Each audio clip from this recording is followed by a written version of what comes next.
అలసిన వానికి ఊరడించు మాటలు. సహోదరుడు భక్తి సింగ్ గారి పరిచర్య నుండి సేకరించిన అనుదిన ధ్యానములు. ఫిబ్రవరి 7. ఇల్లు ఆ అత్తరు వాసనతో నిండెను. యోహాను సువార్త 12:3. విశ్వాసులు, క్రైస్తవులందరూ అటు నిజమైన సంతోషం కలిగి ఉండవలనన్నది మా వాంఛ, కోరిక. సంతోషమనున్నది సామగ్రి, వస్త్రములు, ఆభరణములు, ఇతర లోక సంబంధమైన వస్తువులు లేక విశ్వవిద్యాలయ పట్టముల వంటి ఏ ఇతర అర్హతల మీద ఆధారపడి ఉండదు. ఇవి నిజమైన లేక నిలిచియుండు సంతోషమును ఇవ్వజాలవు.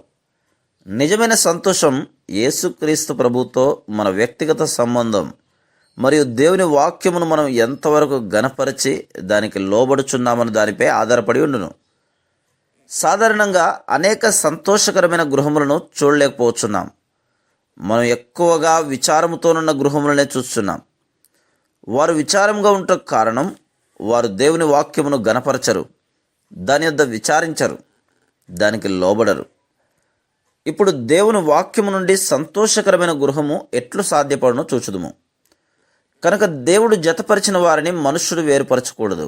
మత్తయి 19:6. సంతోషకరమైన గృహమునకు ఇది మొట్టమొదటి ఆవశ్యకత. మీరు దేవునిచే జతపరచబడితేరని నిశ్చయం చేసుకొనుడి. వారికి ఏదో ఒక చర్చిలో వివాహం అగును గనుక వారు దేవునిచే జతపరచబడిరని మీరు అడవచ్చు.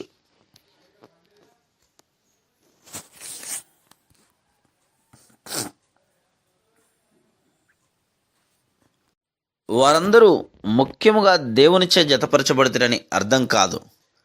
ఎవరైతే తమ వివాహ విషయము దేవుని చిత్తమును తెలుసుకొని దేవుని చిత్తమును చేయుచున్నామను నిశ్చయిత కలిగి ఉందురో వారే దేవునిచే జతపరచబడిన వారు.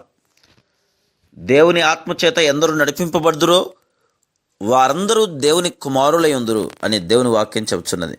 రోమా 8:14.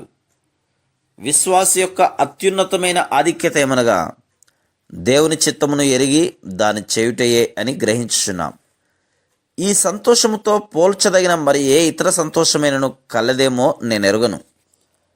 అనేక వివాహములలో డబ్బు లేక బంగారం కొరకు మరికొందరు బాహ్య రూపమును ఇష్టపడి లేక ఒకే కులమునకు చెందిన వారను తమ వ్యక్తిగత తలంపుల ద్వారా వారు జతపరచబడుచున్నారు. కొందరు డబ్బు తీసుకొని వివాహ సంబంధములు చూచు వారి ద్వారా జతపరచబడుదురు. వీరందరి ఉద్దేశములు తప్పుగా, అయోగ్యముగా ఉండును. దేవునిచే జతపరచబడిన వారిని ఏ మనుష్యుడును వేరుపరచలేడని దేవుని వాక్యం చెబుతున్నది.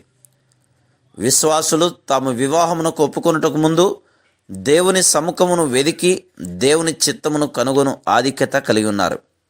దానికి 1 సంవత్సరం, 2 సంవత్సరములు లేక ఇంకా ఎక్కువ కాలం కూడా పట్టును.